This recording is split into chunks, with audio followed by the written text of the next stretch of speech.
मैं हूं आपके साथ दीपिका सिंह। चलिए शुरुआत करेंगे न्यूज ब्लास्ट खबरों की। पीएम मोदी ने बाघों की संख्या का नया आंकड़ा पेश किया। मैसूर टाइगर प्रोजेक्ट के 50 साल पूरे होने पर आंकड़ा जारी किया गया है। साथ ही साथ पीएम मोदी ने बांदीपुर टाइगर रिजर्व का जायजा भी लिया। टाइगर रिजर्व के कर्मचारियों से पीएम मोदी ने बात भी की। पीएम मोदी ने मधुमलाई टाइगर रिजर्व के हाथी शिविर का दौरा भी किया। पीएम मोदी ने हाथी शिविर में हाथियों को गन्ना खिलाया। कर्नाटक के मैसूर में प्रधानमंत्री मोदी ने अपने संबोधन में कहा, टाइगर का बढ़ा हुआ आंकड़ा गौरव का पल है। प्रोजेक्ट की सफलता विश्व के लिए भी गौरव का विषय है। पिछले 10 साल में टाइगर की संख्या 75% बढ़ी है। हमारे यहाँ टाइगर से जुड़ा हजारों साल पुराना इतिहास है। हमारे यहाँ प्रकृति संरक्षण संस्कृति का हिस्सा है। दुनिया के मुकाबले भारत में तेजी से बाघ बढ़ रहे हैं। कई देशों में टाइगर की आबादी घट रही है। भारत में बाघों को लेकर स्वर्णिम इतिहास है। मध्य प्रदेश और महाराष्ट्र में टाइगर को पूजा जाता है। तो प्रधानमंत्री नरेंद्र मोदी ने बाघों की संख्या का नया आंकड़ा पेश किया है और संबोधन भी प्रधानमंत्री का इस दौरान हुआ। उन्होंने कहा कि कई देशों में बाघों की संख्या घट रही है, लेकिन अच्छी बात यह है कि भारत में बाघों की संख्या बढ़ी है, इसमें इजाफा हुआ है। टाइगर रिजर्व के कर्मचारियों से भी प्रधानमंत्री ने इस दौरान बातचीत की। आगे बढ़ेंगे। तमिलनाडु सीएम स्टालिन ने फिर छेड़ा भाषा विवाद। मुख्यमंत्री स्टालिन ने गृह मंत्री अमित शाह को चिट्ठी लिखी है। दरअसल सीआरपीएफ इंडिया की अधिसूचना पर सवाल उन्होंने उठाए हैं। स्टालिन ने की अधिसूचना की भाषा में संशोधन की मांग। सीबीटी आयोजित करने की अधिसूचना हिंदी अंग्रेजी में अधिसूचना देना घोर भेदभाव जैसा है, उन्होंने कहा। गैर हिंदी भाषी राज्यों को समानता से वंचित करने जैसा है।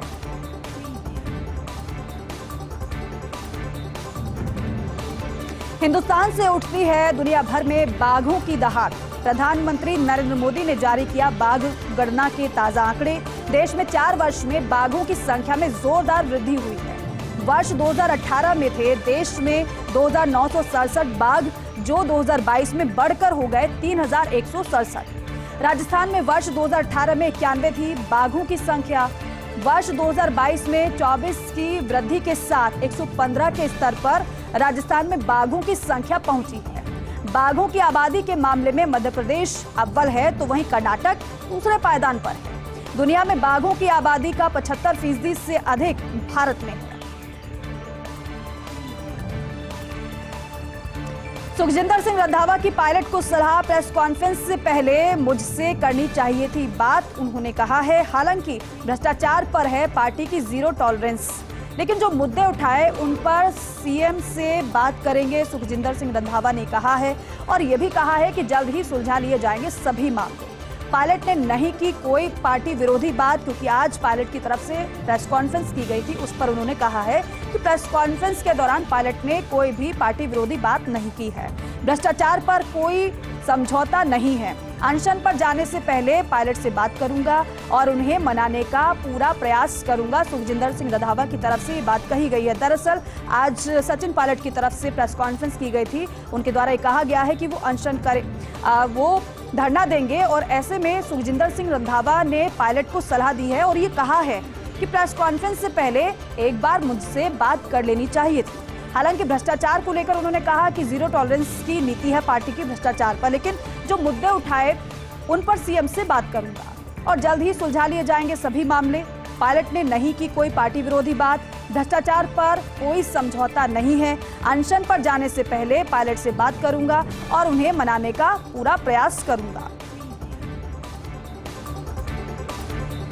एनएसयूआई का 53वां स्थापना दिवस आज है। इस मौके पर मुख्यमंत्री अशोक गहलोत ने युवाओं को सौगात दी है। स्थापना दिवस के मौके पर सैटेलाइट कक्षाओं का शुभारंभ किया मुख्यमंत्री अशोक गहलोत ने। मुख्यमंत्री अशोक गहलोत छात्रों को संबोधित करते हुए उन्होंने आह्वान किया, कहा कि मैं इस पहल के लिए आपको मुबारकबाद देता हूं। हम 14 अप्रैल से अभियान शुरू करने जा रहे हैं। हम चाहते हैं कि एनएसयूआई इसमें आगे आए।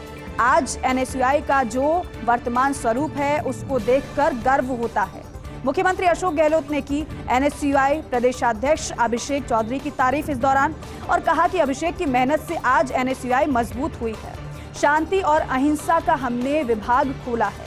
एनएसयूआई को आगे आना चाहिए और मजबूत होना चाहिए। मुख्यमंत्री ने शुभारंभ के साथ साथ संबोधन भी दिया और संबोधन के दौरान एनएसयूआई के प्रदेशाध्यक्ष की तारीफ भी मुख्यमंत्री ने की। उन्होंने कहा कि अभिषेक ने काफी मेहनत की है। आपको बताएं कि एनएसयूआई का 53वां स्थापना दिवस आज है और इस मौके पर मुख्यमंत्री अशोक गहलोत ने युवाओं को सौगात भी दी और सौगात के साथ साथ मुख्यमंत्री ने संबोधित भी किया। और संबोधित करते हुए मुख्यमंत्री ने कहा कि मैं इस पहल के लिए आपको मुबारकबाद देता हूं। हम 14 अप्रैल से अभियान शुरू करने जा रहे हैं। हम चाहते हैं कि एनएसयूआई इसमें आगे आए। आज एनएसयूआई का जो वर्तमान स्वरूप है उसको देखकर गर्व होता है। मुख्यमंत्री अशोक गहलोत ने एनएसयूआई प्रदेशाध्यक्ष अभिषेक चौधरी की इस दौरान तारीफ की। कहा कि अभिषेक की मेहनत से आज एनएसयूआई मजबूत हुई है। शांति और अहिंसा का हमने विभाग खोला है। एनएसयूआई को आगे आना चाहिए और मजबूत होना चाहिए।